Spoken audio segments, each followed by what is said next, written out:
चित्रपट बघताना तिथे त्याचं टायटल येतं, ते 2 मशाली आणि असं बाजीराव मस्तानी. आणि त्याच्या बॅकग्राऊंडला त्यांनी एक मोडी स्क्रिप्टमधलं पत्र आहे बाजीरावचं. तर ते तसं काहीतरी असं मला दिसलं. म्हटलं अरे हे मागे पत्र कसलं दिसतंय, म्हणून माझं लक्ष त्याच्याकडे असं जणू नियती खेचून घेते तसं ते माझं लक्ष त्याच्याकडे गेलं. आणि मग मला आठवलं की अरे ही तर मोडी स्क्रिप्ट आहे.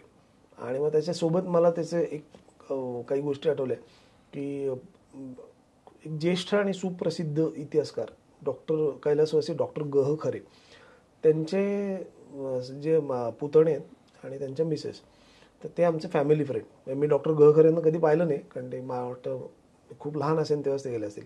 तर त्यांचं आणि आमचं काही कारणामुळे गेली 20-25 वर्ष फॅमिली फ्रेंड आहे त्यांच्या घरातले लोक. सो त्या डॉक्टर ग. खरेंच्या ज्या सुनबाई आहेत, म्हणजे त्यांच्या पुतण्याच्या मिसेस मधुरा कर्वे, त्या आमच्याकडे नेहमी यायच्या आणि त्या मला नेहमी सांगायच्या